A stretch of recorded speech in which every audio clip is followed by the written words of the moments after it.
Kalispera Sas, bonsoir à tous et à toutes. Je me présente, Nicolas Ebalin, directeur de l'Institut français de Grèce. Je suis très heureux de vous accueillir ici ce soir. Vous êtes nombreux, j'en suis ravi, dans ce bel auditorium, le plus grand de tout le réseau d'Instituts français en Europe.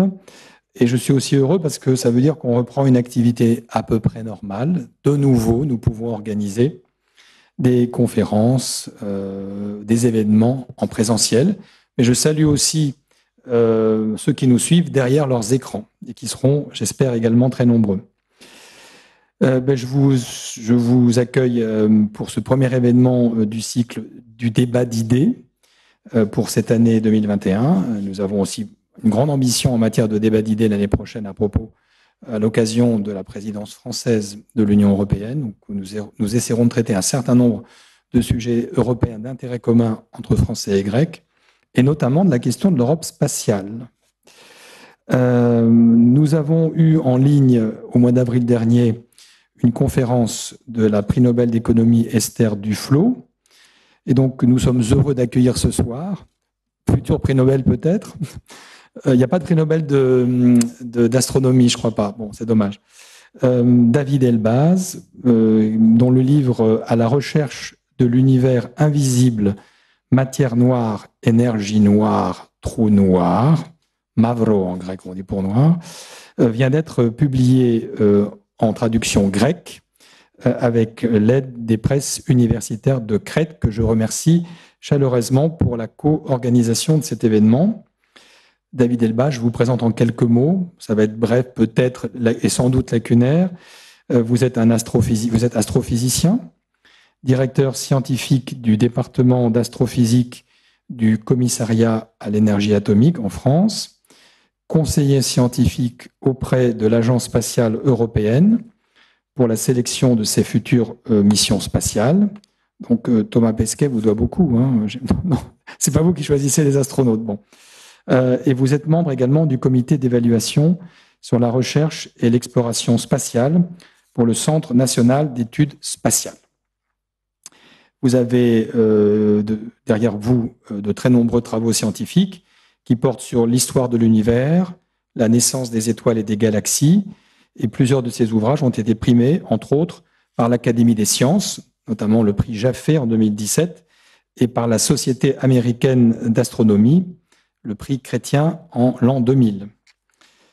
Vous avez une grande qualité, c'est que vous ne vous adressez pas simplement aux experts, aux spécialistes, aux gens qui savent. Vous avez publié de nombreux ouvrages de vulgarisation scientifique ainsi que des romans scientifiques. À la recherche de l'univers invisible, matière noire, énergie noire, trou noir, je crois que c'est votre premier essai destiné au grand public sur un sujet qui peut nous paraître, mauvais jeu de mots, nébuleux, ou sorti tout droit de la fiction. Trou noir, énergie noire, matière noire, ça, on dirait un titre de film d'épouvante. Antimatière, univers parallèle. Ça, on rentre dans le monde des jeux vidéo.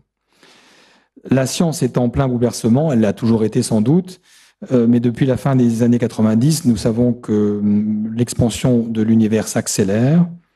Nous ne savons pas encore très bien comprendre ce phénomène insaisissable. Vous l'avez dit tout à l'heure, on ne sait pas finalement, on ne sait pas tant de choses que cela.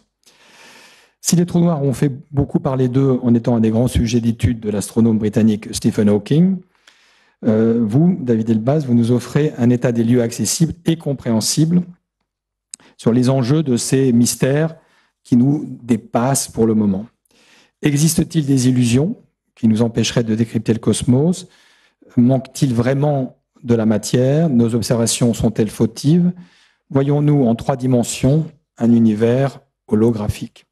Toutes ces questions cruciales n'ont pas encore vraiment de réponse, mais vous allez sans aucun doute et assurément éclairer notre pensée avec, je pense aussi, une petite pointe d'humour.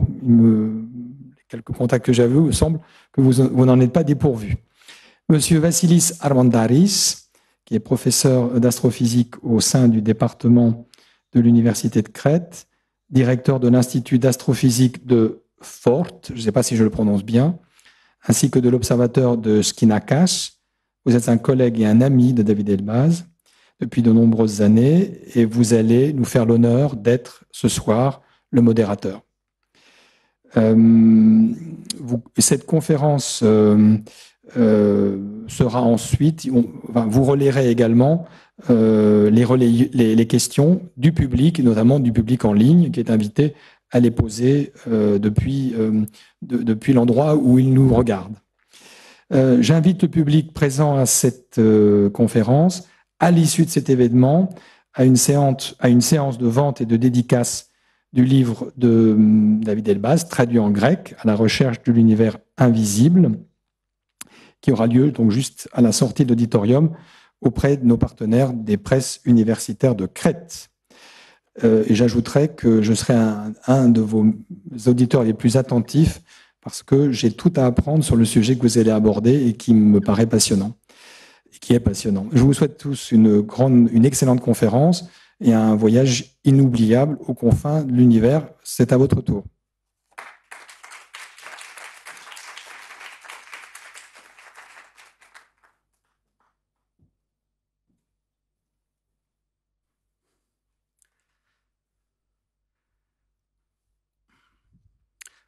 Alors, est-ce que voilà.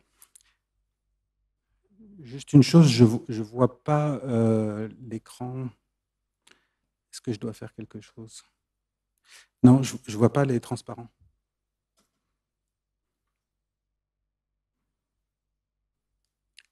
Est-ce que je dois cliquer quelque part?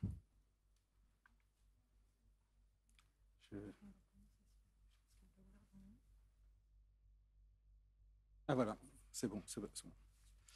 Ça y est, merci. Bonsoir tout le monde. Merci beaucoup, monsieur le directeur.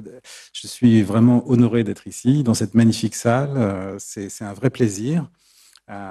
Merci donc à l'Institut français de Grèce de m'accueillir.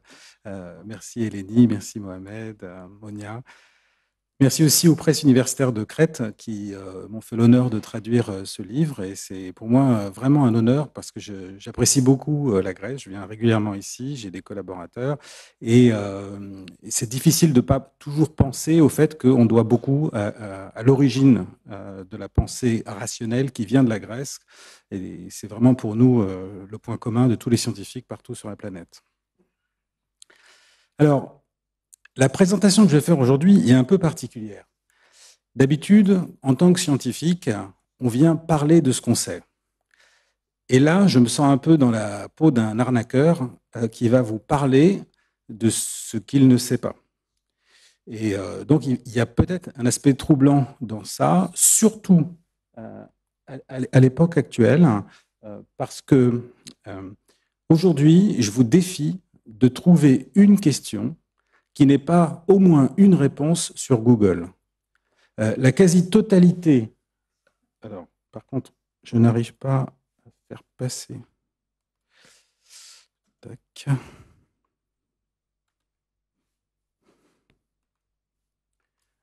En fait, la présentation ne suit pas là. C'est normal que ça ne marche pas parce que je vais vous parler de choses qui ne fonctionnent pas. Donc, tout est calculé, ne vous inquiétez pas, ça fait partie de la conférence. On est dans la réalité du terrain. Pourquoi on n'y arrive pas? C'est parce qu'il y a des composantes invisibles qui nous empêchent d'y arriver. Et il n'y a aucune raison. Alors, ça fait aussi partie des raisons pour lesquelles on ne comprend pas l'univers, c'est qu'il y a probablement un complot.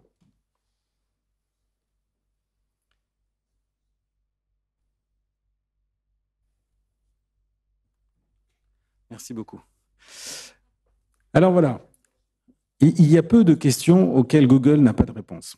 Et ça, c'est vraiment un défi aujourd'hui. D'ailleurs, quand on parle de nos questionnements, ça m'arrive de parler des questions ouvertes dans l'astrophysique et de me retrouver face à des gens qui nous disent, bah vous, si vous ne savez pas, moi, je sais. C'est très difficile de garder une question ouverte aujourd'hui. C'est vraiment ça qui est le fond de la science. Alors, on peut dire d'une certaine manière que l'un des plus grands progrès qu'on a réalisés ces dernières années, c'est qu'on est capable de mesurer le niveau de notre ignorance avec une finesse qui n'a jamais été égalée. On mesure beaucoup mieux maintenant notre ignorance que nos connaissances.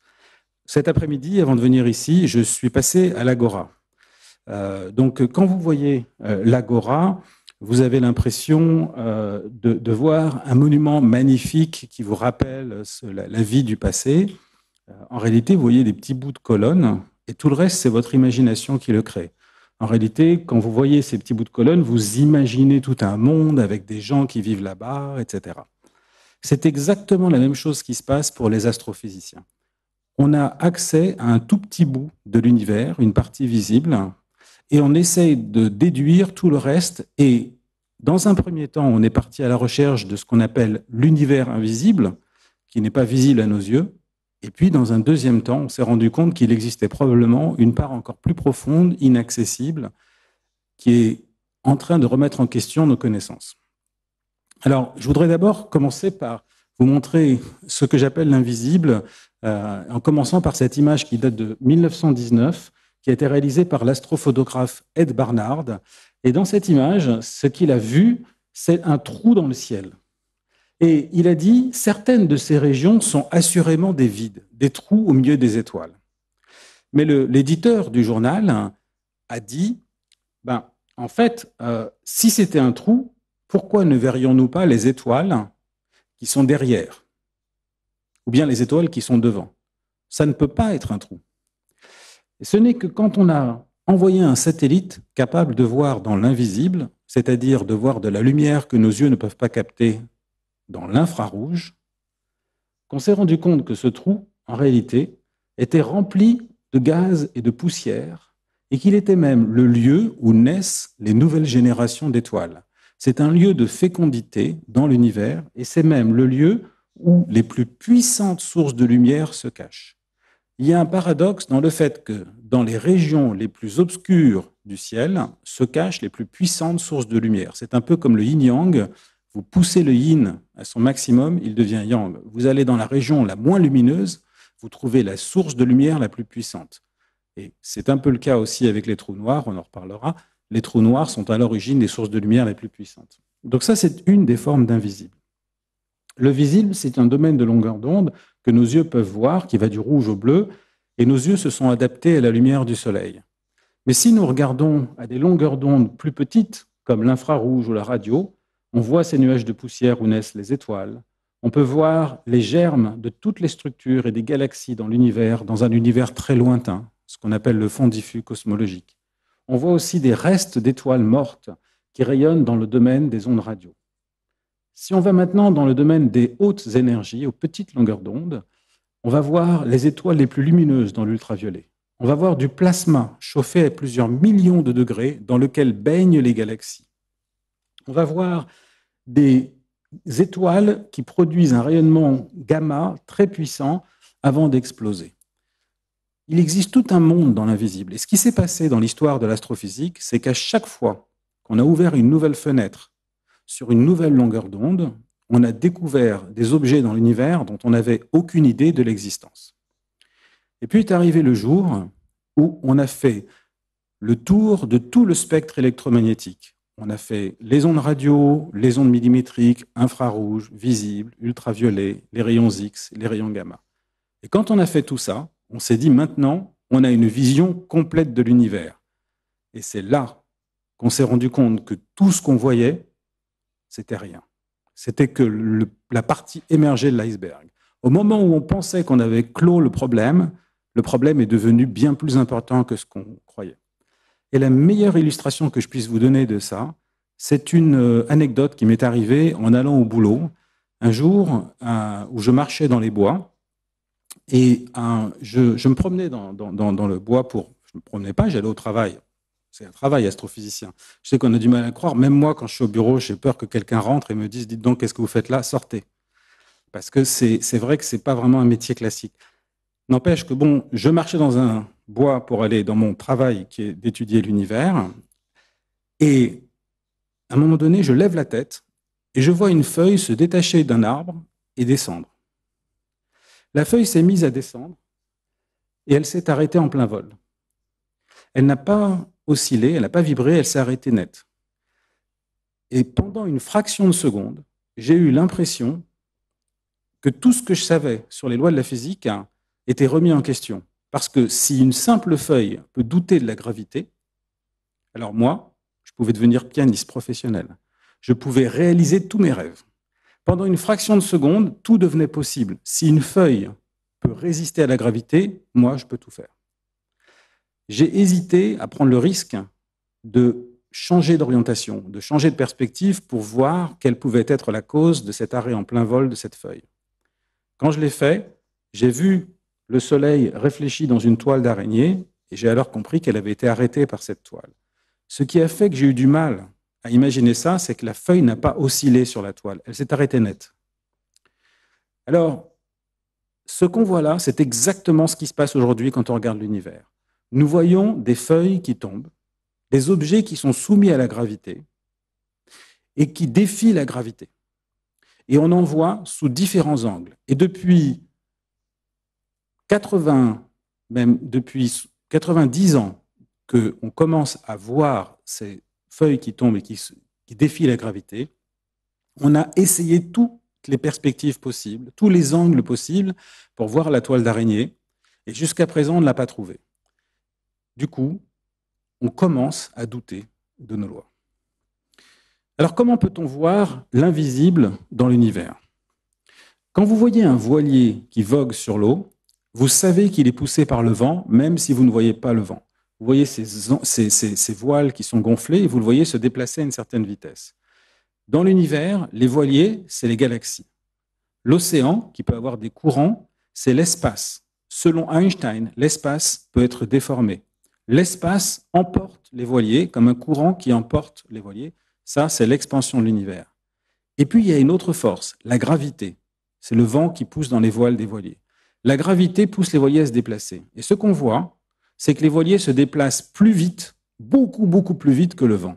Et donc, qu'il existe un excès de gravité dans l'univers, ou bien que la gravité doit changer. La première fois qu'on a vu ça, c'est en 1933. On a regardé cet ensemble de galaxies, toutes ces boules jaunes, c'est environ 100 milliards d'étoiles réunies ensemble dans une galaxie, et elles sont toutes situées à une certaine distance de nous, et puis elles sont si proches qu'on en déduit qu'elles sont soudées par la gravité.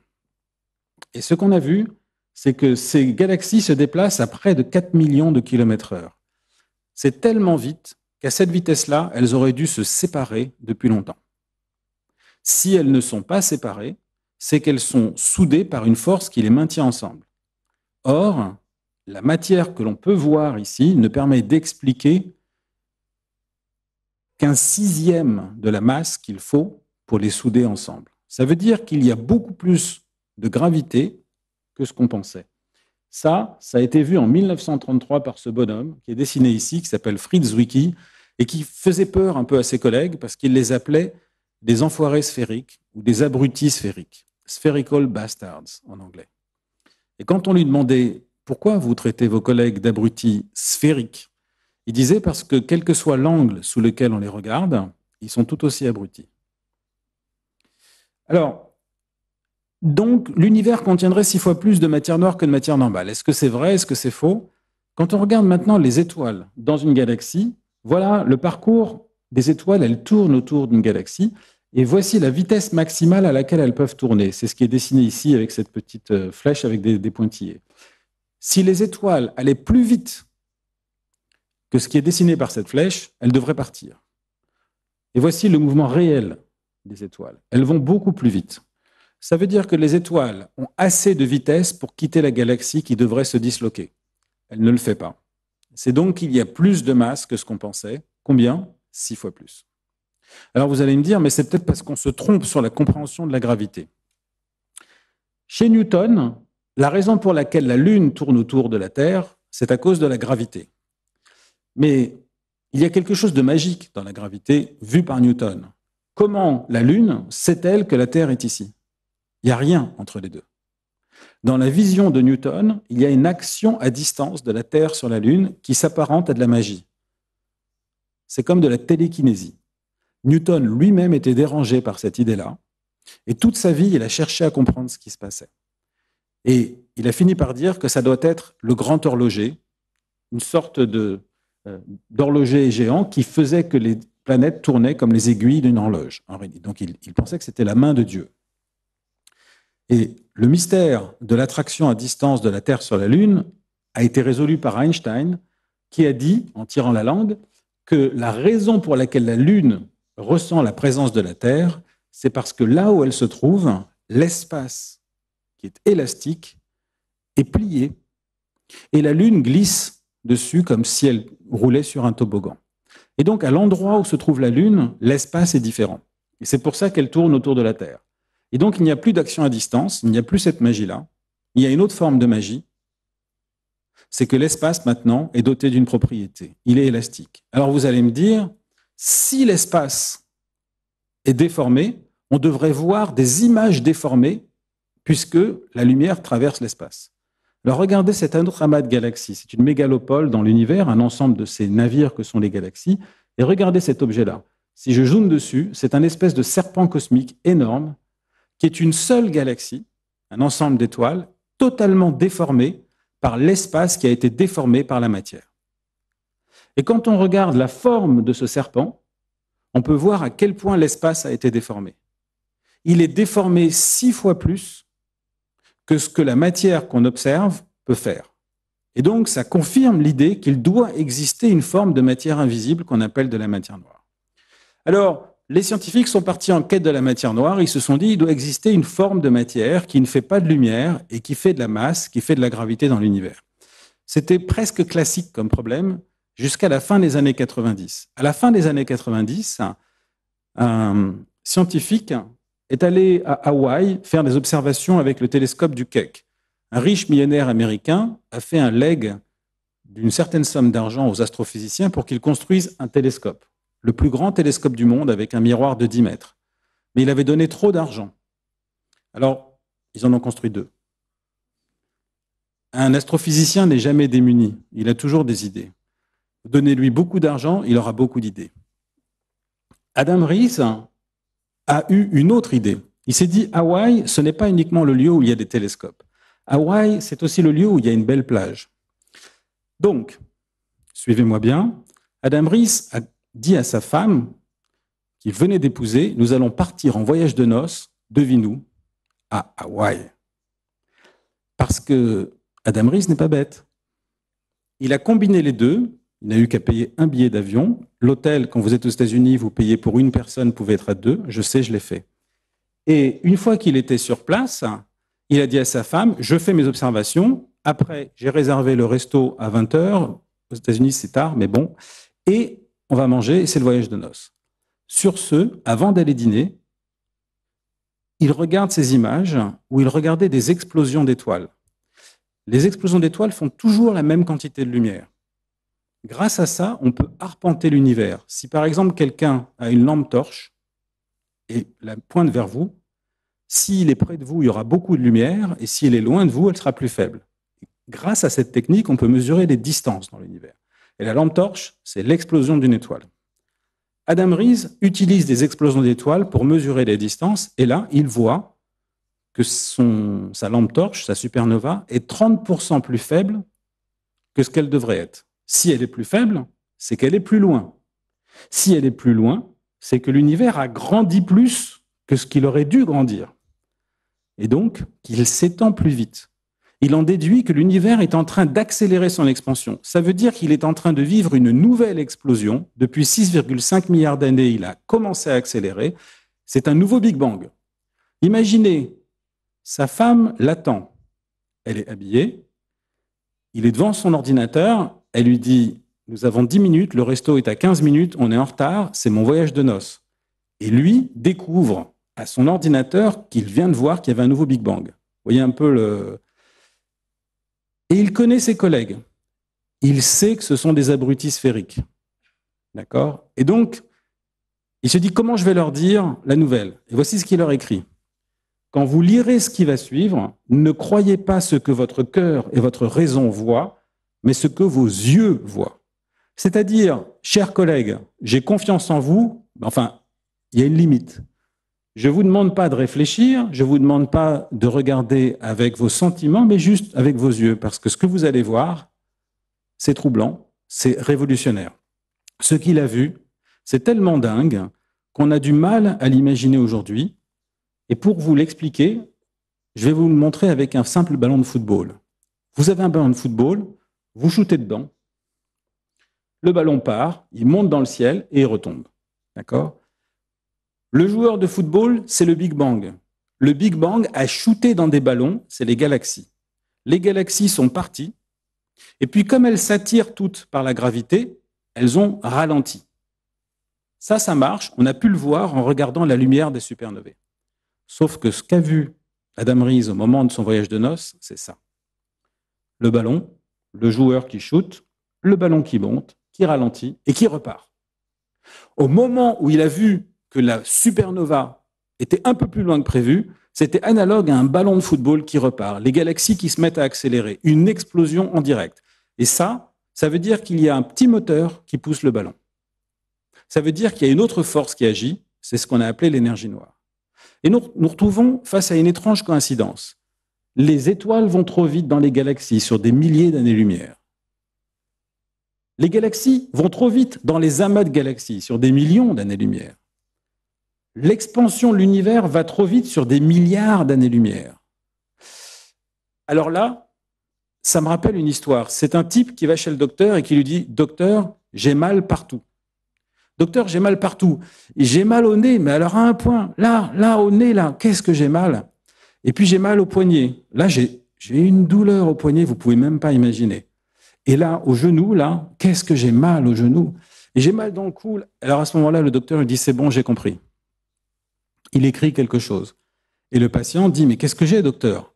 Et le docteur lui dit « Vous avez le doigt cassé. » Eh bien, la question qui se pose aujourd'hui, c'est si vous voyez que les mouvements que vous déduisez de la gravité partent tous en tous les sens, dans tous les sens, c'est peut-être que vous avez la gravité cassée.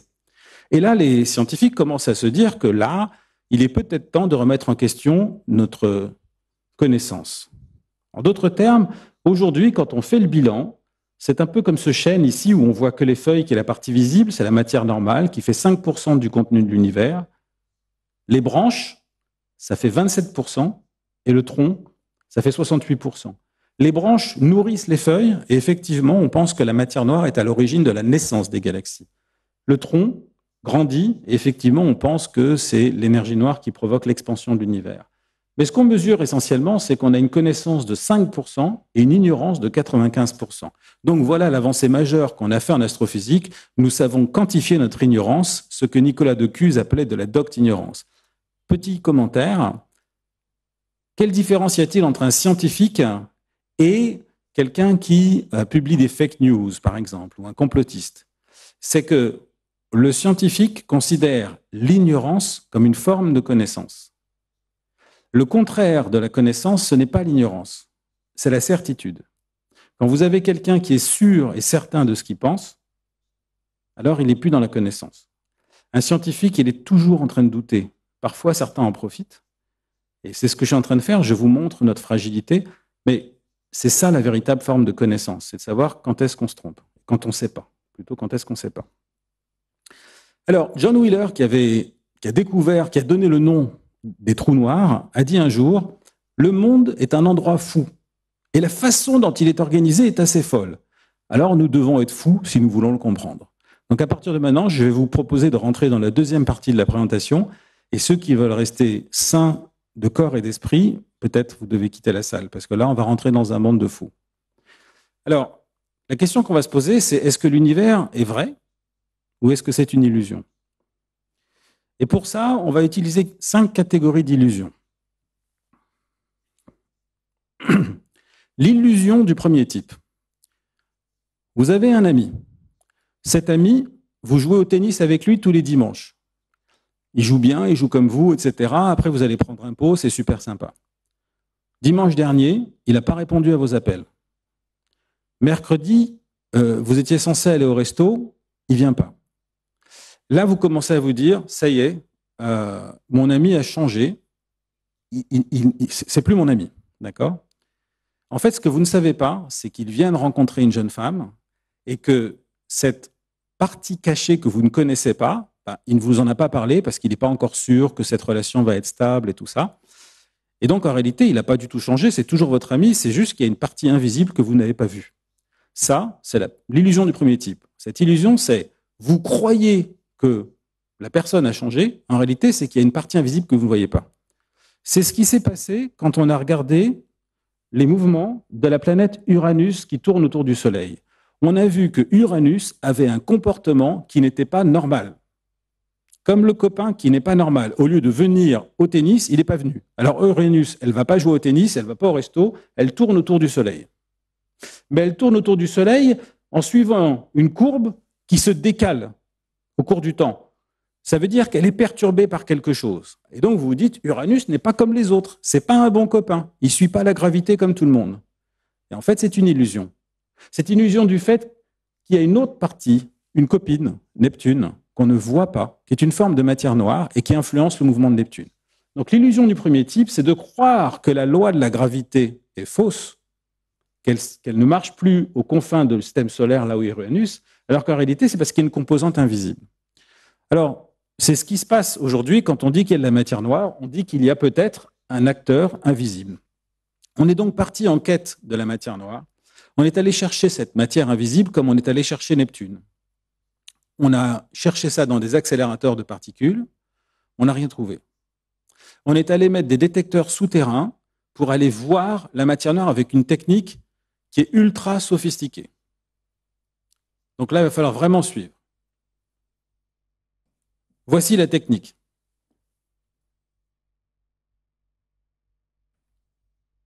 Ceci, c'est une bouteille d'eau.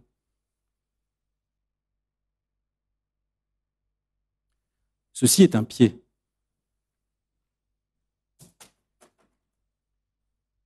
Voici à peu près la technique qu'on utilise aujourd'hui pour détecter la matière noire. Vous avez suivi?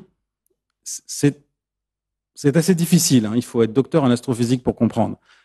En fait, on place plein de bouteilles d'eau dans un réservoir, des atomes, et on attend qu'une particule de matière noire donne un coup de pied dedans.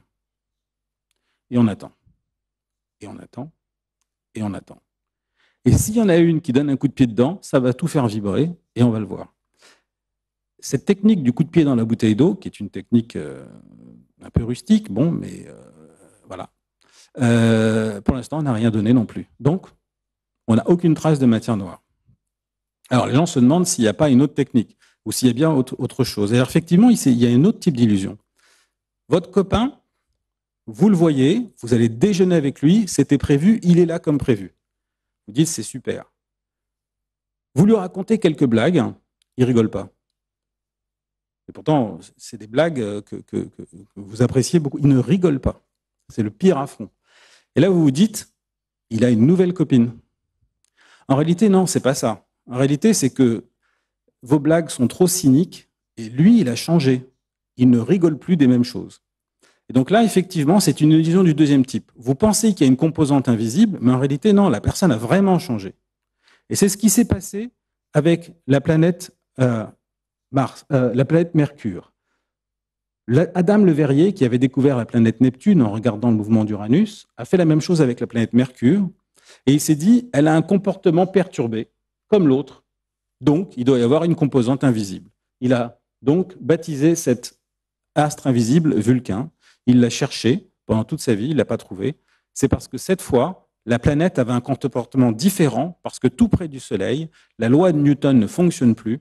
Il faut prendre en compte le fait que l'espace-temps est déformé, la théorie de la relativité générale d'Einstein. Alors, faut-il modifier la gravité, comme là, pour expliquer les mouvements de l'univers, comme je vous l'ai décrit tout à l'heure, ou bien faut-il invoquer de la matière noire ou de l'énergie noire? Dans un premier cas, on est dans l'illusion du premier type, on croit qu'il faut modifier, mais en fait, il y a des composantes sombres. Illusion du deuxième type, en réalité, non, il n'y a pas de composantes sombres, il faut changer nos lois. Alors, le fait qu'on n'ait pas détecté la matière noire ne prouve rien.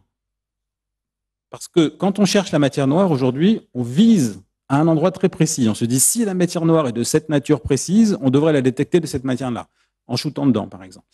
Et pour l'instant, on n'a pas trouvé. Mais il faut se souvenir qu'entre la détection du neutron et la prédiction de son existence, il s'est écoulé 12 ans. Entre la prédiction de l'existence du neutrino et sa détection, il s'est écoulé 26 ans. Entre la prédiction de l'existence du boson de Higgs et sa détection, il s'est écoulé 50 ans. On a prédit l'existence de la matière noire en 1933 avec Zwicky. Et donc, 12, 26, 50, 100. Quand on est un bon mathématicien, on voit qu'il y a une série ici. Et donc, la matière noire sera détectée le 24 février 2033 à 15h40. Donc, voici de la vraie science prédictive comme on peut la faire chez nous. Mais en tout cas, ça prouve que la matière noire pourrait exister même si on ne l'a pas détectée parce qu'elle est peut-être trop subtile. Néanmoins, on commence à douter. Alors, il y a un troisième type d'illusion. Vous êtes en voiture, vous avancez sur l'autoroute et vous voyez votre copain qui est dans sa voiture. Et il recule. Donc, vous vous dites, ça y est, il ne veut plus me voir.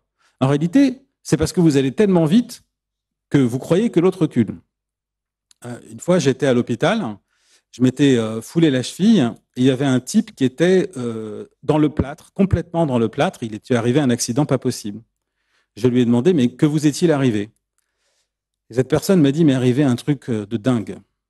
J'étais sur l'autoroute, je roulais avec ma voiture et enfin, je croyais que je roulais. Mais il y a quelqu'un qui m'a passé tellement vite, mais vraiment tellement vite, tellement vite, tellement vite que j'ai cru que j'étais arrêté. Alors, je suis sorti. Et il s'est retrouvé à l'hôpital. Et donc, il faut se méfier de l'illusion du troisième type. Alors, c'est ce qui s'est passé lorsque Tycho Brahe a mesuré avec précision la position de la planète Mars dans le ciel, et il a vu qu'elle revenait en arrière, ce qu'on appelle un mouvement vers le passé, un mouvement rétrograde, avant de repartir vers l'avant. Il a demandé à Johannes Kepler d'expliquer ça. Et Kepler a dit, le seul moyen d'expliquer ça, ça serait que le Soleil soit au centre du monde, comme l'a dit Copernic, et que quand la Terre dépasse Mars, comme là, on croit que Mars revient en arrière, mais en réalité, elle continue son trajet autour du Soleil. C'est juste qu'on l'a doublé et qu'on allait plus vite. Ah, donc, il peut y avoir une forme d'illusion qui vous fait croire que des objets se déplacent trop vite ou dans un mauvais sens en fonction de votre propre mouvement. Aujourd'hui, on se pose la question suivante. Et si nous vivions dans une partie de l'univers différente du reste de l'univers? Imaginons que nous soyons dans une région qui contient un tout petit peu moins de galaxies que le reste de l'univers. À ce moment-là, il y aurait plus de masse là que là. Et donc, l'expansion des galaxies ici serait attirée par là, et ça donnerait l'impression que l'univers s'étend plus vite, comme le ballon qui part plus vite. Mais ça viendrait juste du fait que nous vivons dans une région un peu moins dense.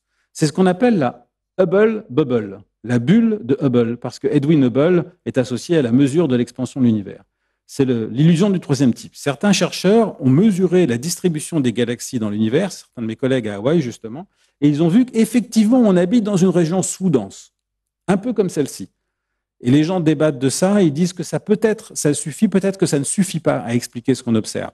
Pour l'instant, c'est une des options qui a été envisagée, qui n'est pas l'option favorisée, mais qui fait partie des débats.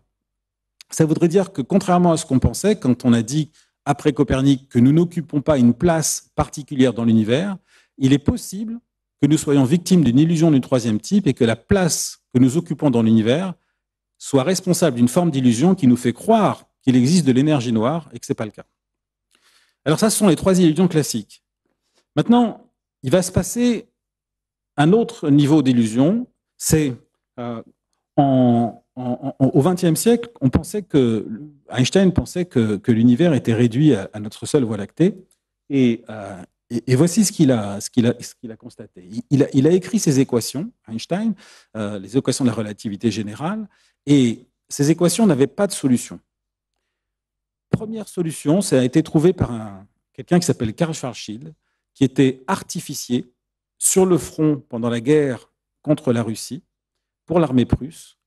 Il calculait la trajectoire des obus, et puis, entre deux obus, il lisait les comptes rendus de l'Académie des sciences, dans lesquels il a trouvé l'article d'Einstein.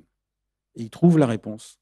Il trouve la solution à l'équation d'Einstein dans le cas d'une étoile qui s'effondre sur elle-même. Ça va donner naissance à un monstre, le trou noir, dont on a ici l'image pour la première fois de l'ombre d'un trou noir. 12 ans après, un abbé, Georges Lemaître, va voir Einstein au congrès Solvay. On est en 1927. Il arrive avec sa tenue d'abbé. Il va voir Einstein et lui dit « Vous avez reçu mon courrier ?» Einstein dit « Oui. » « Vous l'avez lu ?»« Oui. » « Vous en pensez quoi ?» Einstein dit « Vos mathématiques sont parfaites, mais le résultat, c'est abominable. » Et ce n'est pas du tout un critère scientifique, abominable. Qu'est-ce qu'il a voulu dire? il s'explique. Votre idée que l'univers est né d'une expansion, d'un Big Bang, ça ne s'appelait pas Big Bang à l'époque, il appelait ça un atome primitif, l'abbé Georges Lemaître, c'est inacceptable parce que ça rappelle trop la Genèse, ça rappelle trop la Bible. Einstein ne voulait pas de ça. En d'autres termes, il a renié ses deux principaux enfants, le trou noir et le Big Bang. Einstein a renié les enfants de sa théorie, et dans sa vie personnelle, il se trouve qu'il a aussi renié ses enfants. Mais un troisième enfant a posé problème à Einstein. C'est lui qui a découvert la dualité entre les ondes et les corpuscules, en 1909, qui a donné naissance à ce qu'on appelle la mécanique quantique, la physique de l'infiniment petit. De là a découlé une incertitude irréductible dans le monde de l'infiniment petit que Einstein ne supportait pas. Il ne voulait pas croire au principe de la mécanique quantique. Et c'est l'un autre de ses enfants. Notez qu'il a eu le prix Nobel de physique pour cette découverte-là et pas pour la théorie de la relativité. Nous sommes aujourd'hui, au XXIe siècle, dans une situation qui vient de cette tension entre ces deux infinis, l'infiniment grand et l'infiniment petit, et nous ne savons pas quelle est la théorie qui permettrait de réconcilier les deux. Il est possible que la matière noire, l'énergie noire, et on va le voir, les trous noirs, soient l'incarnation de cette tension qu'on n'a pas réussi à résoudre. Voici maintenant un niveau supérieur d'illusion auquel font référence certains scientifiques. J'appelle ça la grande illusion, ou l'illusion du quatrième type, et qui est analogue à ce qu'on voit dans le film de Truman Show ou le plus récent film Free Guy. Vous êtes dans un monde qui est une illusion totale. Dans cette vision-là, l'univers serait exactement analogue au mythe de la caverne de Platon. Vous voyez un monde en 2 dimensions que vous croyez être en 3 dimensions, et en réalité, vous voyez 3 dimensions à partir de cette projection sur le mur dans le mythe de la caverne de Platon. Donc, dans la vision scientifique de la vision du quatrième type, eh bien, on a déduit de l'étude de la surface des trous noirs. Je ne vais pas rentrer maintenant dans le détail, on pourra en rediscuter si vous voulez dans la discussion, qu'il était possible d'expliquer toute la physique qu'on observe aujourd'hui à partir d'un monde qui serait projeté sur un écran. Tout l'univers serait projeté sur un écran à 2 dimensions, mais nous aurions l'impression qu'il en a 3. Je sais que ça peut paraître dingue, mais vous avez vu, Wheeler a dit, si on veut comprendre le monde, il faut être dingue. Et donc, dans cette vision-là, le monde est un hologramme. Et il y a quelque chose qui va de pair avec cet hologramme, c'est que la gravité n'est pas une interaction fondamentale comme les autres interactions. C'est pour ça qu'on n'arrive pas à réconcilier les deux. La gravité est simplement une propriété qui émerge de cet hologramme. Elle est une illusion. On appelle ça une force émergente, de la même manière que lorsque je souffle dans un ballon, je crée une pression, et cette pression vient de l'ensemble des particules qui créent ensemble une force qui est la pression. Et on ne parle pas de force fondamentale qui serait la pression. Et bien là, de la même manière, la gravité serait comme la pression, serait le résultat global de l'ensemble de ces particules dans un monde qui serait un hologramme. C'est l'illusion du quatrième type. Il me reste combien de temps? Je ne me rends pas compte. 5 minutes, 10 minutes 10 minutes, parfait. Ensuite, je vais partir... donc ça, c'est la représentation de la grande illusion. C'est, vous imaginez maintenant votre ami, lorsqu'il est avec plusieurs personnes dans un groupe, il a un comportement altéré, différent de celui quand il est tout seul. Par exemple, lors d'une manifestation, les gens deviennent fous, commencent à tout casser. C'est-à-dire que le tout est différent de la somme des composantes. C'est ce qu'on voit ici, par exemple, des particules qui vont faire une pression ensemble, ou par exemple, si vous prenez une molécule d'eau, vous n'avez aucun moyen de savoir quelle est la nature de la surface de l'eau liquide. La tension de surface de l'eau liquide, vous ne pouvez pas l'étudier à partir d'une seule molécule. Il faut beaucoup de molécules ensemble qui fassent de l'eau. Ou autre chose, si vous étudiez la position et la vitesse de tous les atomes du cerveau de quelqu'un, vous ne pourrez pas savoir à quoi il pense. La pensée est une propriété qui émerge. Le tout est plus que la somme des composantes. Eh bien, c'est ça l'idée dans laquelle on se trouverait, selon ces théoriciens. Gerhard Toft, prix Nobel de physique, Susskind, Padmanabhan, Ted Jacobson sont les grands noms qui ont lancé ces idées-là. Alors maintenant, voilà le 5e degré d'illusion, un niveau encore plus subtil, dont il est encore plus difficile de s'abstraire. Celle que j'ai appelée l'illusion narcissique. Vous vous regardez dans un miroir et vous vous dites « Waouh, qu'est-ce que c'est beau, c'est moi ». Bon, alors, en l'occurrence, c'est ce qui se passe avec ce qu'on appelle la théorie des cordes. Vous avez une théorie qui est magnifique. D'un point de vue scientifique, elle est fantastique. Et quand vous demandez aux scientifiques qui travaillent en théorie des cordes, qu'est-ce qui vous convainc que cette théorie est correcte? Ils vous disent parce qu'elle est trop belle pour ne pas être vraie. Ils vous disent, oh, regarde-moi, je suis beau. Ils me disent, il n'y a pas plus beau que moi. Donc, ils ne savent pas qu'ils sont dans une illusion narcissique et ce sont des très grands scientifiques. Et ils ont peut-être raison. La raison pour laquelle Lys Moline, qui est un grand scientifique et qui était l'un des acteurs de la théorie des cordes, a écrit ce livre « Rien ne va plus en physique », l'échec de la théorie des cordes, c'est pour jeter un pavé dans la mare et faire comprendre aux gens que lorsque tous les scientifiques travaillent sur une seule et unique théorie, ils risquent de passer à côté d'autres théories possibles qui pourraient être les bonnes. Et aujourd'hui, la quasi-totalité des théoriciens qui cherchent à unifier l'infiniment grand et l'infiniment petit travaillent sur les mêmes théories. Et ça, c'est une forme d'illusion narcissique. Il y en a une deuxième forme d'illusion narcissique. Lorsqu'on vous dit que l'univers est né il y a 13,8 milliards d'années, qu'il a grandi, qu'il a vécu une phase où il était en pleine forme, où il a donné naissance aux étoiles avec une fécondité extraordinaire, et puis que depuis environ 8 milliards d'années, il vieillit, qu'il y a des galaxies qui meurent, il forme de moins en moins d'étoiles et qu'il va bientôt mourir d'une mort froide. On parle de l'univers ou on parle de nous? C'est une description de l'univers qui nous ressemble tellement qu'elle s'apparente à une forme d'illusion narcissique. Parce qu'en réalité, il y a une autre façon de voir ça. C'est que nous pouvons très bien vivre dans un multivers, un ensemble infini d'univers qui naissent et qui meurent à tout moment, et dans lequel il n'y a pas de véritable naissance, il n'y a pas de moment d'âge d'or et de vieillissement, etc. Il est tout aussi possible que l'énergie noire qui provoque l'expansion accélérée de l'univers soit de même nature que celle qui a fait le Big Bang, et qui ensuite s'est transformée en matière et qui a donné naissance aux étoiles et aux galaxies, et qui serait donc une forme de nouvelle naissance. L'histoire qu'on raconte en disant l'univers est né il y a 13,8 milliards d'années, c'est totalement faux. Il y a eu un Big Bang, il y a eu une expansion. Mais l'univers est peut-être infini, on n'en sait rien, et ce n'est pas la naissance de l'univers, c'est la naissance de nos théories. Il y a un film comme ça, où il y a un type qui dit, dans un village, c'est la fin du monde dans 7 jours. Et le ciel est couvert, on ne voit pas le soleil, et tout le monde se demande si le soleil a disparu. Mais personne ne l'écoute. Le deuxième jour, il recommence. C'est la fin du monde dans 6 jours. Toujours pas de soleil, les gens doutent. 3e jour, 4e jour, 5e jour, 6e jour. Au bout d'un moment, les gens commencent à se dire, c'est dingue, on voit toujours pas le soleil, il a peut-être raison. Arrive le 7e jour, le type meurt. Il avait raison, c'était la fin du monde dans 7 jours. Mais c'était lui, la fin du monde pour lui. C'était la fin de son monde.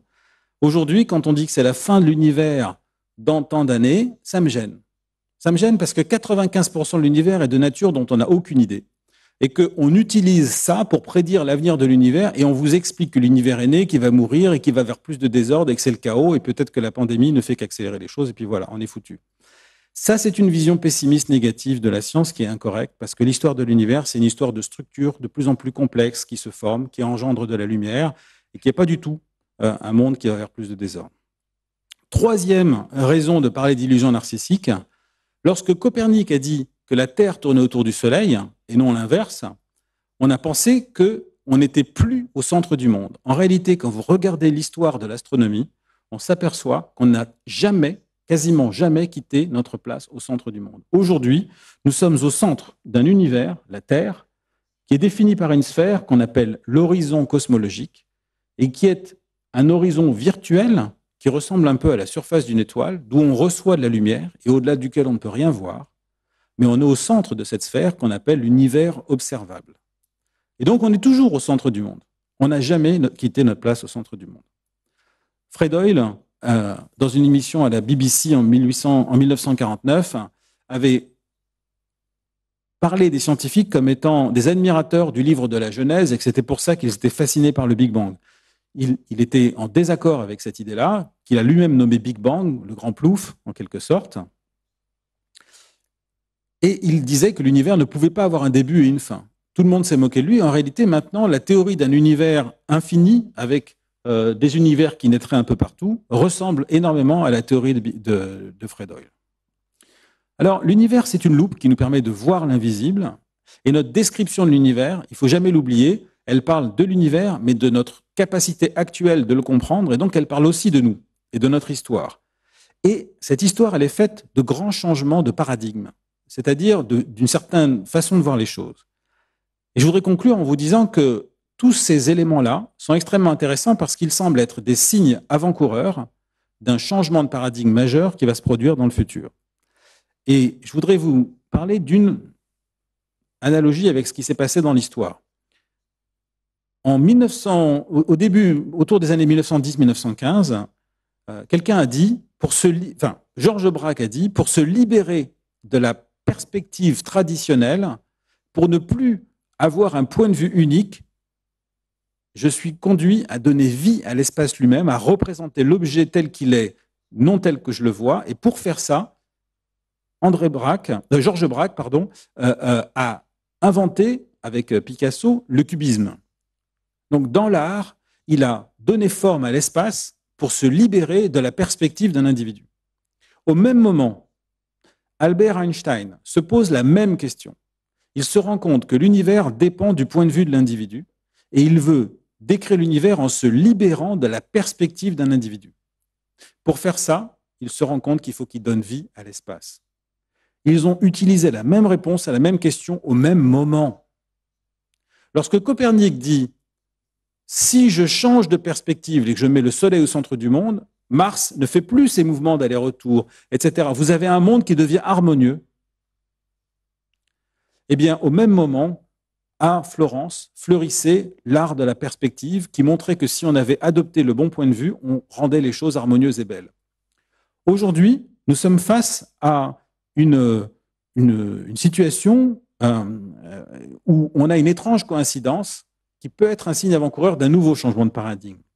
Au passage, notez que Georges Braque a dit « L'art est fait pour troubler, la science rassure ». Mais quand la science nous parle d'un monde qui est inconnu à 95%, est-ce que ce n'est pas une forme d'art?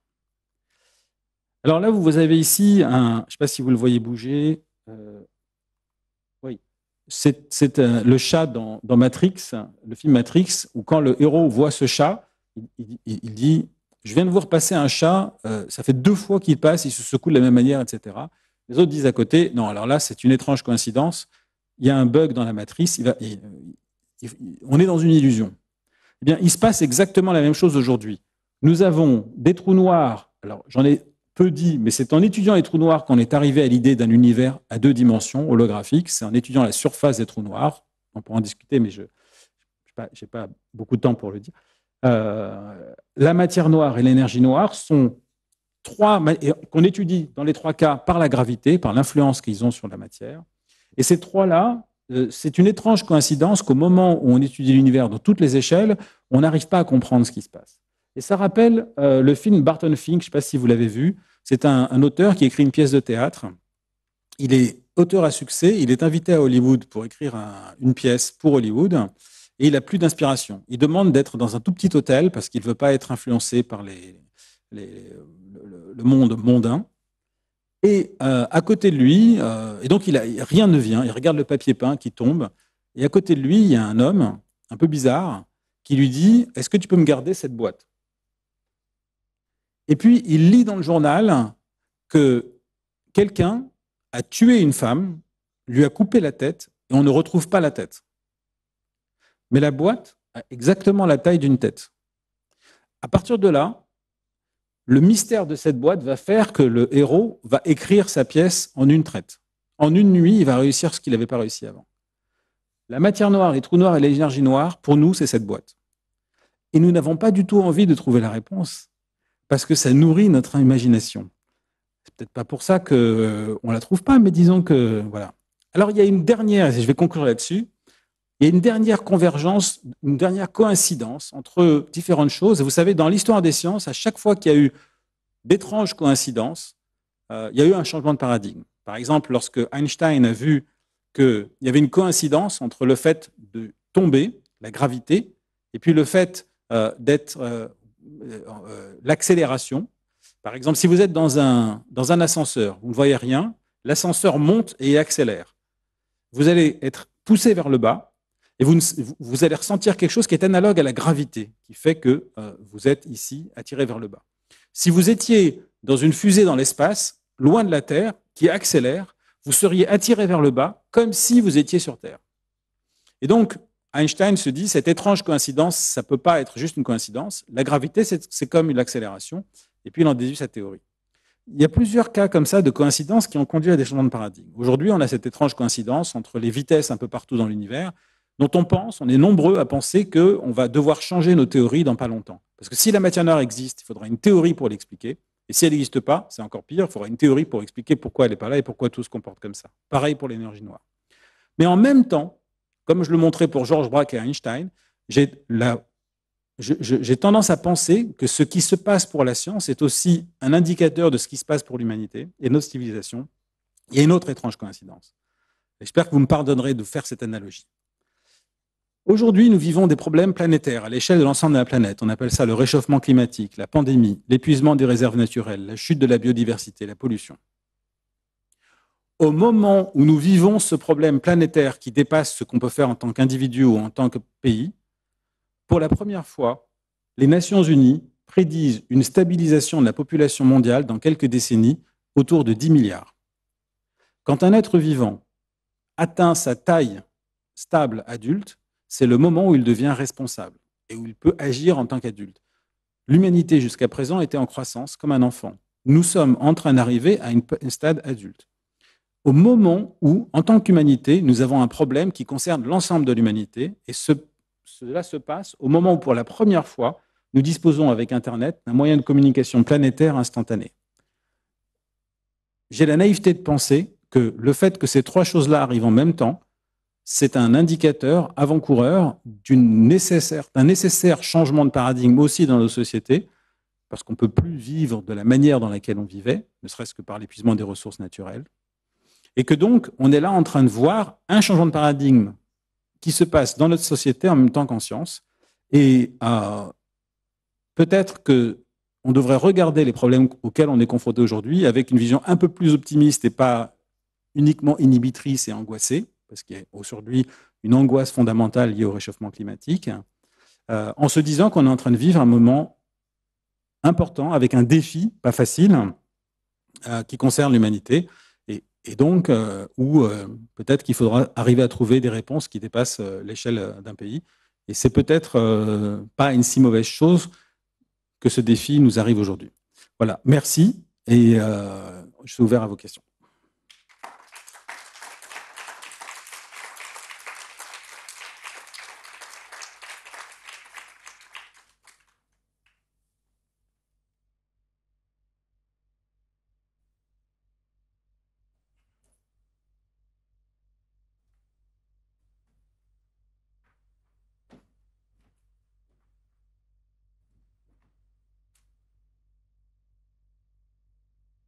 Καλησπέρα και από μένα, να σας ευχαριστήσω όλους εδώ. Bonsoir, je voudrais vous remercier d'avoir eu le courage de venir dans cet auditorium, dans cet espace fermé, malgré la pandémie, pour entendre l'excellent David Elbaz. Je suis très heureux. Permettez-moi de dire que cela fait 30 ans presque où, en tant que doctorant, j'ai rencontré David et il était également doctorant à Elba, sur l'île d'Elbe. Et je ne m'attendais jamais que 30 ans après, on aurait pu se rencontrer ici et que j'aurais eu l'occasion en Grèce, dans le pays où j'ai grandi, de pouvoir l'accueillir, d'être accueilli par l'Institut français de Grèce. Et David, que je connaissais, que je savais déjà très intelligent, un étudiant très actif, l'accueillir en tant que scientifique de grande renommée dans notre domaine, mais également un scientifique qui a profité de l'imagination pour permettre à tout le monde de découvrir le monde qui nous entoure, mais surtout le processus à travers lequel nous essayons de comprendre notre niveau de manque de connaissances. d'ignorance. Je ne sais pas s'il y a des questions. J'ai été informée qu'il y a un retard de diffusion sur Internet. Je ne sais, si vous souhaitez poser une question, n'hésitez pas à le faire. Il y a une traduction.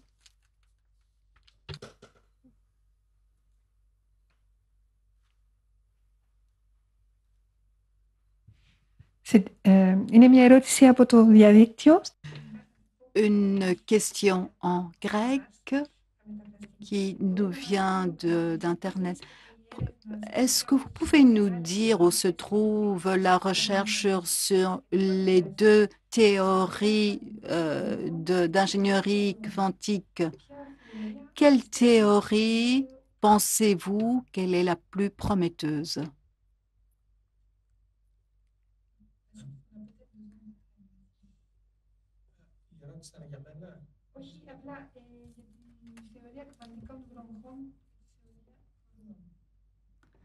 La théorie des cordes.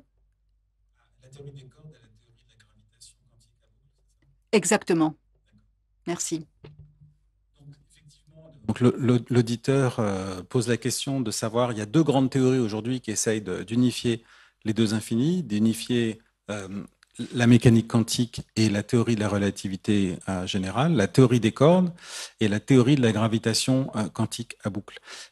Aujourd'hui, ce sont des théories qui restent incomplètes, qui sont prometteuses. La théorie de la gravitation quantique à boucle est une alternative à la théorie des cordes qui a il y a beaucoup moins de monde qui travaille dedans. Aujourd'hui, les deux sont en attente d'une validation. Par exemple, dans la théorie des cordes, on doit faire appel en théorie des cordes à des partenaires aux particules, parce qu'on ajoute une théorie qui s'appelle la supersymétrie et qui fait intervenir des particules qui devraient exister et qui pourraient être l'explication de la matière noire. La plus naturelle de ces particules s'appelle le neutralino, et on avait développer des moyens énergétiques au CERN avec l'accélérateur du LHC capable de le détecter. Seulement, il n'est pas venu au rendez-vous et donc c'est l'une des raisons pour laquelle les gens disent qu'il y a une crise, même si il existe un grand nombre de variantes de la théorie des cordes qui permettent de résister à cette absence de détection. Pour la théorie de la gravitation quantique à boucle, l'un des grands théoriciens qui travaille dessus s'appelle Carlo Rovelli. Un jour, je lui ai posé la question, je lui ai dit, d'après vous, dans la théorie de la gravitation quantique à boucle, pouvez-vous donner une explication à la matière noire, par exemple?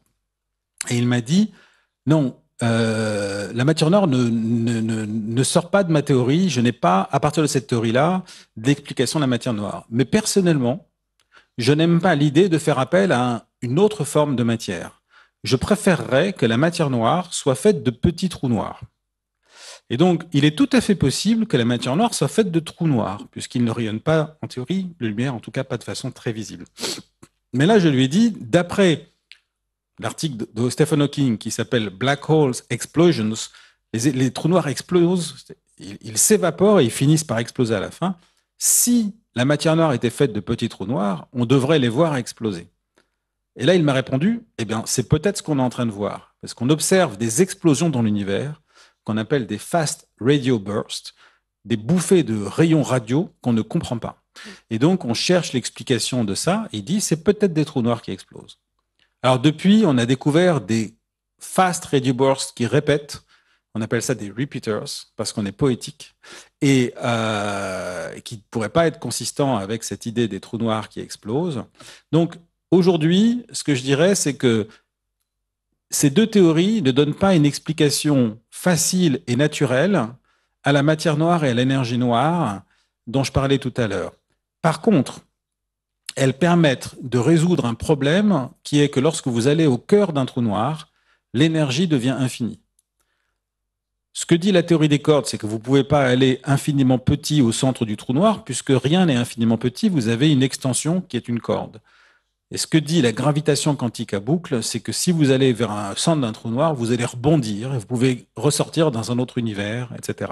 Donc, il y a des explications très intéressantes autour de la gravité des trous noirs, mais pas de réponse ni pour la matière noire et l'énergie noire valable aujourd'hui. Et ce sont des théories qui n'ont pas été encore validées et qui sont toujours en construction. Donc on peut dire que depuis le début du XXe siècle à aujourd'hui, sur ce plan, il y a eu des grandes avancées théoriques, mais il n'y a rien de concrétisé, vraiment. On est toujours dans le questionnement.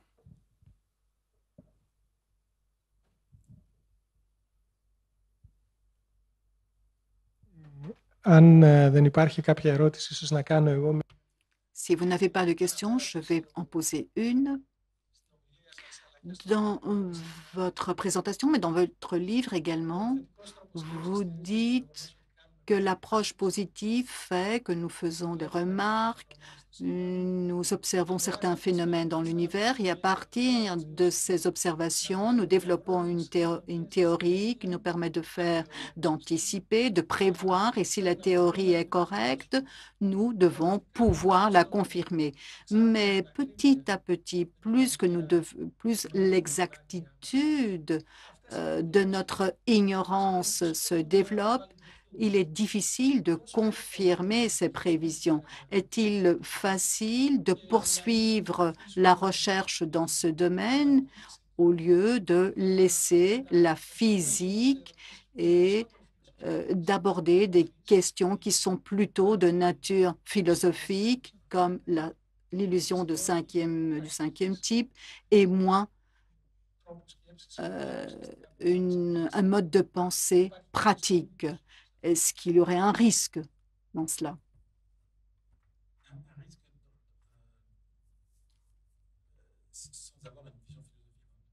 C'est une très bonne question. Je crois que il y a eu une période où la science a cru qu'elle était autosuffisante et qu'elle était suffisamment sophistiquée et elle donnait une description du monde suffisamment complète pour qu'il n'y ait pas besoin d'une réflexion philosophique et qu'il n'y ait pas besoin d'un retour sur l'observateur lui-même. Et par exemple, en mécanique quantique, on a fait cette erreur une première fois. À ma connaissance, il y a eu beaucoup de livres qui ont été publiés qui ressemblent à de la philosophie par des physiciens, mais qui est permettez-moi, de la mauvaise philosophie. C'est-à-dire que on disait aux gens, c'est votre esprit, et lorsque vous faites une expérience, c'est votre esprit qui va faire que la particule devient soit une onde, soit un corpuscule, etc., parce qu'il n'y a aucune raison qu'elle change. Et donc, c'est l'esprit de l'observateur qui fait ça. Et donc, vous avez des tas de livres qui ont été écrits sur l'influence de l'esprit sur la matière, la transmission de pensée et tout ça, à partir de ce qui était dit de la mécanique quantique. En réalité, en mécanique quantique, lorsqu'une onde corpuscule arrive dans l'expérience, elle subit une myriade d'interactions qui vont la contraindre à prendre une position, et ça, c'est ce qu'on appelle, il y a eu ce qu'on appelle la décohérence. Alors, ça va être difficile pour la traduction, la décohérence, et donc ça se fait de manière continue. Et donc, on sait maintenant que ce n'est pas l'esprit de l'observateur qui agit. Et donc, il y a eu un manque il y a eu une philosophie trop primaire, trop naïve des scientifiques face à quelque chose qui, je pense, les a un peu dépassés et qui fait que maintenant, par exemple, un autre principe de la mécanique quantique, c'est le principe on appelle ça le principe d'incertitude. Mais c'est une erreur. C'est pas une incertitude. Une incertitude, c'est par exemple quelqu'un qui n'est pas vraiment sûr de quelque chose. Par exemple, si vous me mettez une boîte avec un chat, par exemple, je suis pas sûr qu'il y ait un chat. Alors, en réalité, le principe de Heisenberg n'est pas un principe d'incertitude, c'est un principe d'indétermination. Ça veut dire qu'en fait, la chose n'est pas déterminée. C'est pas que je ne suis pas sûr, moi, en tant qu'observateur, c'est que quand une particule n'est pas observée, elle n'est pas dans un endroit précis, elle est partout. Et donc, ces deux exemples, c'est juste pour dire que ça demande d'avoir un peu de retour, un peu comme on faisait les anciens penseurs qui étaient à la fois philosophes et scientifiques, sur la façon dont on parle, et c'est très important. Il y a des études qui montrent que les articles scientifiques qui, par exemple, utilisent des couleurs dans leur diagramme de façon intelligente pour représenter une autre dimension, ont beaucoup plus de citations scientifiques, qui vont faire que les auteurs vont avoir peut-être plus de financement parce qu'ils ont plus de scientifiques dans leurs articles, parce qu'ils ont su gérer mieux la perception qu'on peut avoir de ce qu'ils ont fait. Et et ce que font aujourd'hui la NASA avec des images d'une beauté exceptionnelle pour éblouir les gens fait qu'il y a beaucoup plus d'impact. Donc, un travail sur un peu l'aspect épistémologique, philosophique de la science est fondamental à mon avis. Nos étudiants, par exemple, connaissent très peu l'histoire des sciences. Et donc, ils sont capables de refaire la même histoire, les mêmes erreurs, etc. Et donc, j'irai pas jusqu'à dire, je ne saurais pas répondre complètement à la question parce que j'irai pas jusqu'à dire que la raison pour laquelle on n'avance pas, c'est parce qu'on n'est philosophiquement pas capable de prendre du recul. Par exemple, l'illusion narcissique à laquelle je fais référence, concrètement, ça veut dire quoi? Ça veut dire que effectivement, on a utilisé tous les financements pour une seule théorie, la théorie des cordes, et on a empêché quasiment tout jeune chercheur d'aller chercher dans une autre direction. Et même ceux qui travaillent en théorie des cordes, en théorie de la gravitation quantique à boucle dont on parlait tout à l'heure, se sont fait attaquer. Ils sont ennemis. Ils sont des ennemis. Et donc ça, c'est pas sain pour la science. Et donc effectivement, je ne sais pas pourquoi, je ne sais pas quel est l'impact de ça, mais j'ai l'impression que un léger travail sur le sujet serait quand même utile.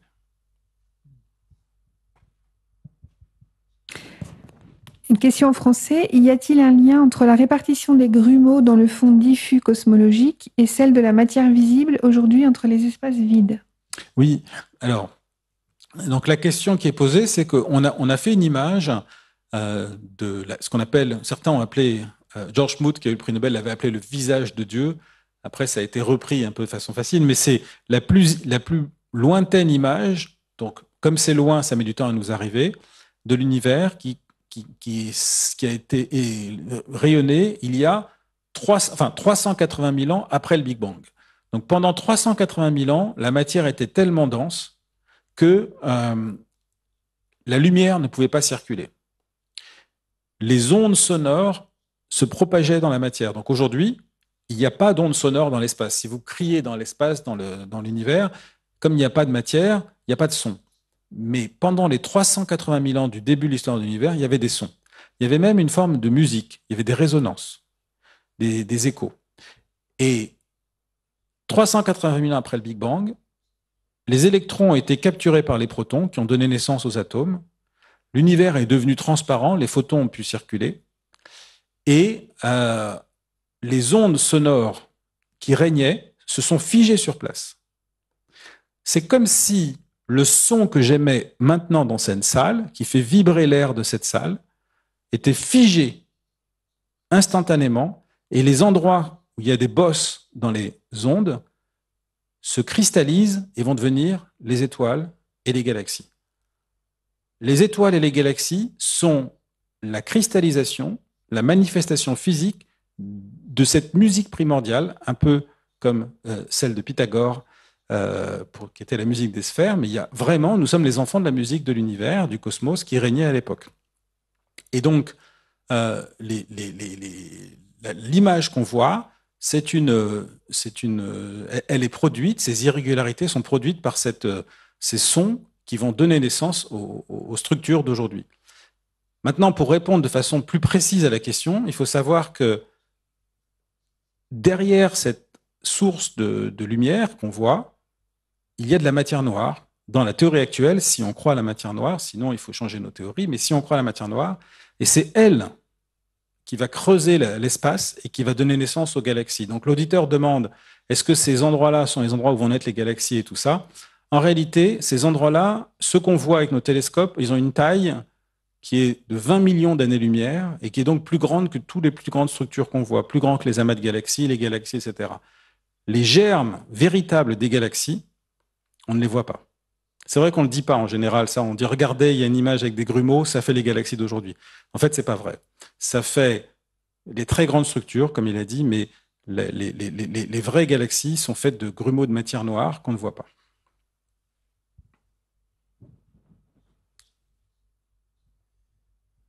Κάποιοι από το κοινό, δεν ξέρω αν έχετε κάποια ερώτηση.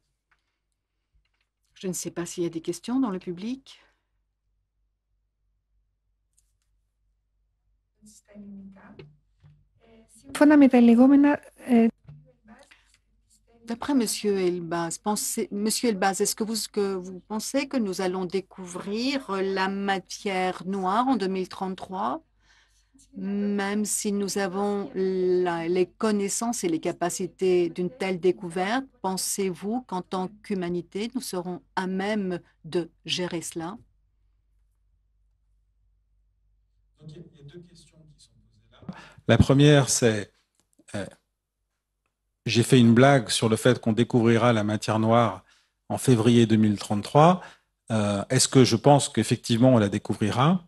Et puis, la deuxième partie de la question, c'est l'impact que pourra avoir cette découverte. Est-ce que ça nous affectera ou pas? Alors, personnellement, j'ai du mal à croire qu'on va résoudre l'énigme à laquelle on est confronté aujourd'hui. Et là, c'est vraiment personnel, c'est pas quelque chose de vraiment démontrable. J'ai du mal, et c'est pour ça que j'ai écrit ce livre, j'ai du mal à penser que on va s'en sortir sans un changement profond de notre compréhension de l'univers, et qui va être suffisamment profond pour bouleverser ce que l'on pense de ce qu'est l'univers et de ce qu'on y fait. Ou en tout cas de notre place dans l'univers, ou de ce qu'est la matière, de ce qu'est la physique, etc. C'est vraiment peut-être un vœu pieux ou une intuition, mais je pense qu'on a réussi à aller assez loin sans arriver, par exemple, à unifier la mécanique quantique et la relativité, mais les théories complètement dingues, par exemple, un des articles qui parle du principe holographique est l'article le plus cité de toute la physique théorique qui a jamais été écrit. Et il parle de partir d'une feuille pour décrire l'univers en 3D. Donc c'est quand même un monde de dingue. Et ces gens sont payés. Je veux dire, ils sont payés à la fin du mois. Je ne sais pas ce que vous faites comme métier, mais vous, quand vous faites un métier, je suis sûr que ça sert... Enfin, bon, je ne veux pas exagérer, je ne vais pas me faire virer, mais il y a quand même des gens, il faut que vous le sachiez. Parce que pendant que nous... Enfin, il y a quand même des gens qui sont payés et qui travaillent sur une feuille et qui disent le monde est fait d'une feuille. D'accord? Donc, c'est là où on est quand même. Donc, il ne faut pas attendre 2033 pour être dans un monde de fou dingue. C'est ce qu'on décrit là. Là, on est en train de vous dire qu'il y a 95% de l'univers qui est fait de trucs qu'on ne comprend pas. Il n'y en a pas un qui bouge. On est en train de dire que si vous allez dans un trou noir, vous pouvez ressortir dans le passé, voire aller dans un autre univers. On est en train de dire que dans la théorie des cordes, il y a des dimensions parallèles. Un des modèles dit que la matière noire vient d'une dimension parallèle qui est couplée avec la nôtre et qui interagit sur la nôtre. Même dans les films de science-fiction, ils n'osent pas le faire, celle-là. Donc, on est dans un monde de dingue. Donc, le jour où on va mettre le doigt sur la bonne réponse, je ne crois pas qu'on va s'en sortir indemne. Et j'ai hâte de savoir ce que c'est. Alors, peut-être que demain, vu qu'on est en train de découvrir de plus en plus d'exoplanètes, peut-être qu'on aura un message extraterrestre qui nous dira bon, calmez-vous, vaut mieux pas savoir. Je ne sais pas.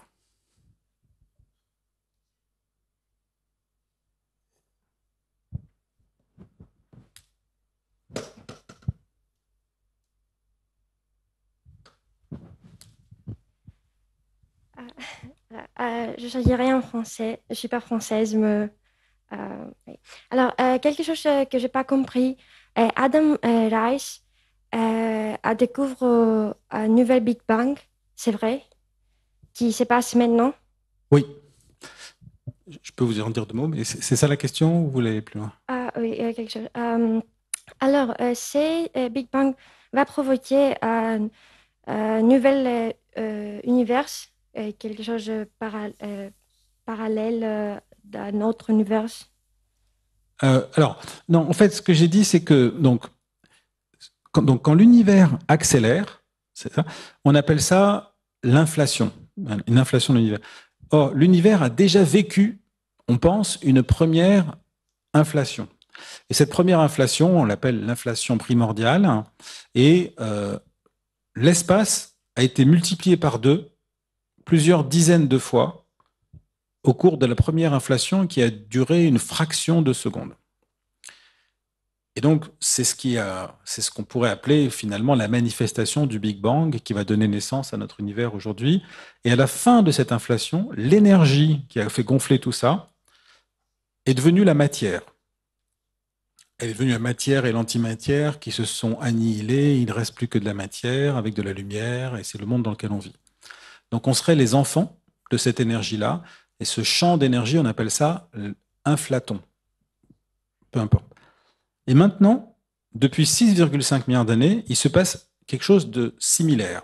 L'univers accélère, son expansion accélère, mais alors que la première fois, plusieurs dizaines de fois, chaque petite distance a été multipliée par 2, là, depuis que ça a commencé, il y a 6,5 milliards d'années, on n'a pas encore fait une fois un facteur 2.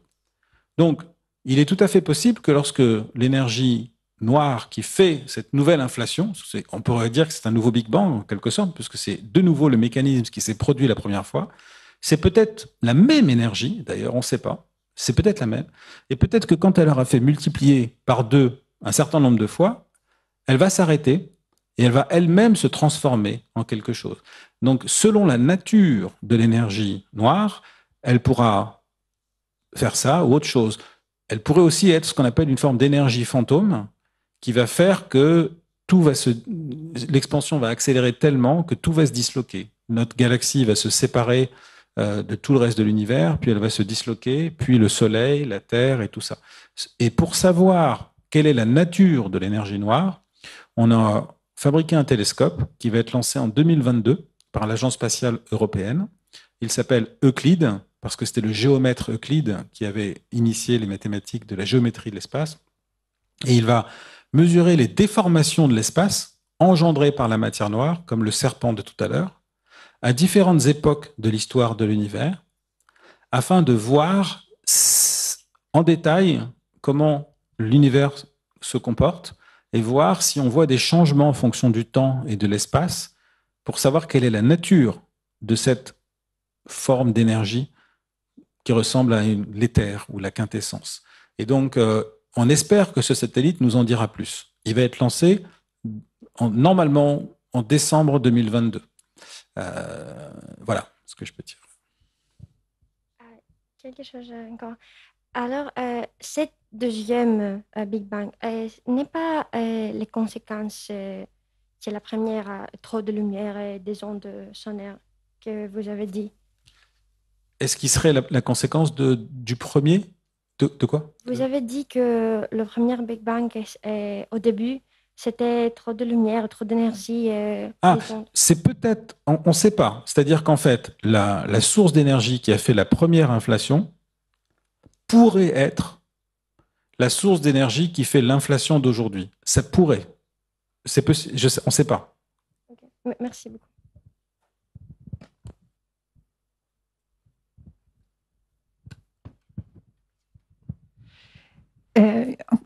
Encore une question sur le chat de l'Institut.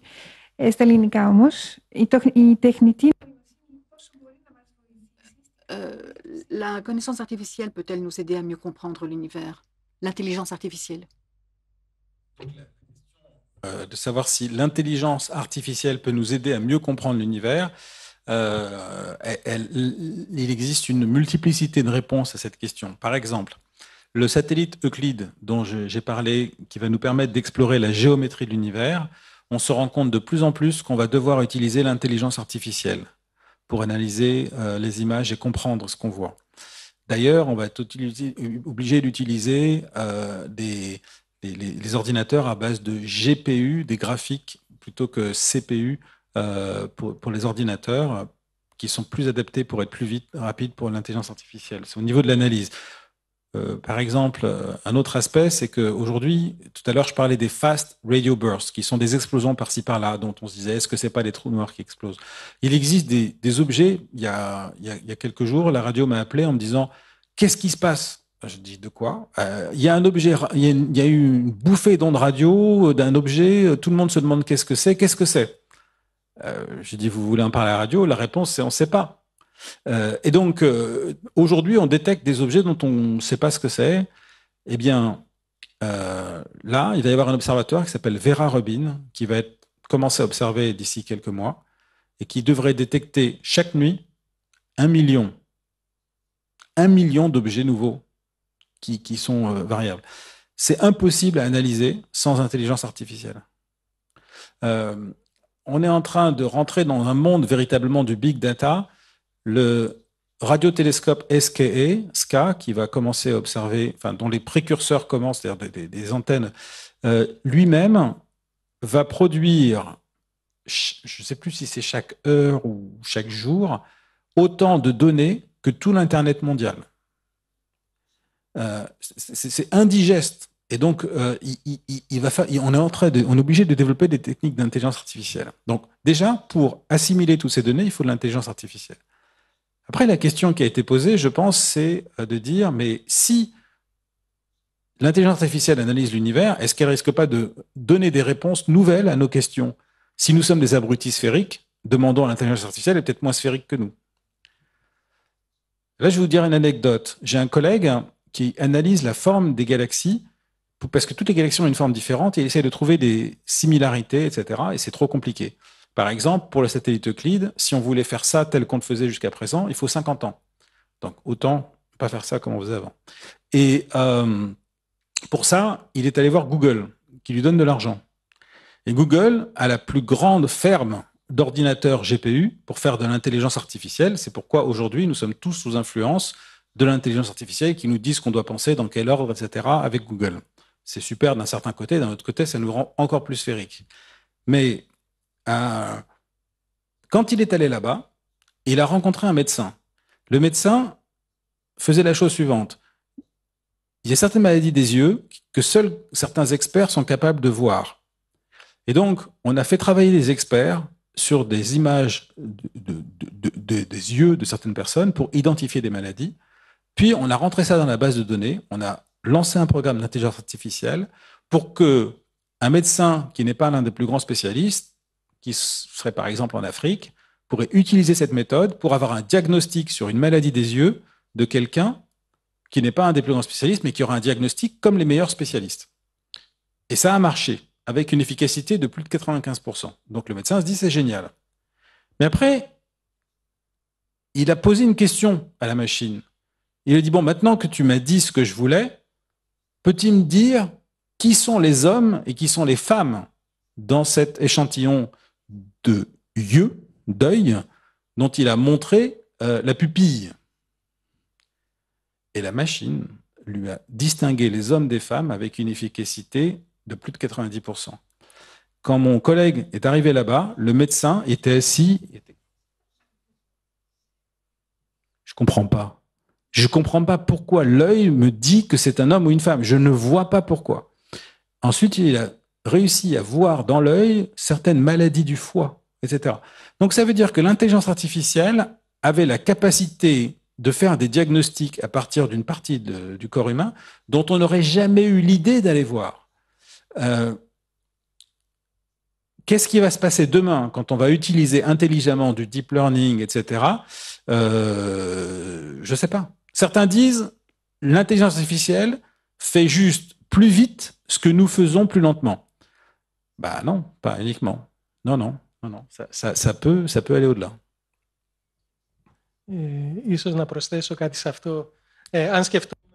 J'ajouterais que si on imaginait qu'Héraclite avait dit que si nous ne sommes pas prêts à l'imprévisible, nous n'allons pas le rencontrer, nous n'allons pas le découvrir. Et M. Elbaz, dans son livre, où il raconte des anecdotes de Fritz Zwicky, il nous dit qu'une des raisons pour lesquelles Fritz Zwicky pouvait faire ces découvertes, comme il le dit dans le livre, c'est qu'il utilisait un tableau avec ses observations et il essayait de trouver la cause et l'effet, toutes les combinaisons de cause et effet, même si tout cela semblait initialement paradoxal.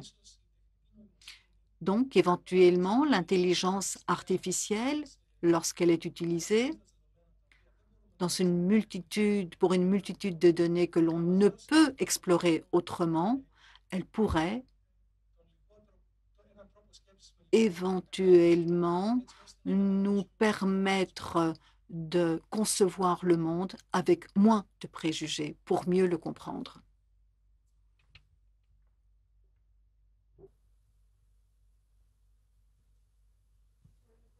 Ouais. Oreotelos. Belle fin de... Très belle fin, puisqu'il n'y a pas d'autres questions. Nous allons remercier David Delbas et notamment l'Institut français de Grèce qui a permis à cet événement de se réaliser, ainsi que les éditions universitaires de Crète qui offrent ce livre en traduction grecque aujourd'hui. Merci beaucoup. Je voudrais aussi remercier Despina Benetou, notre interprète, qui a fait un travail exceptionnel.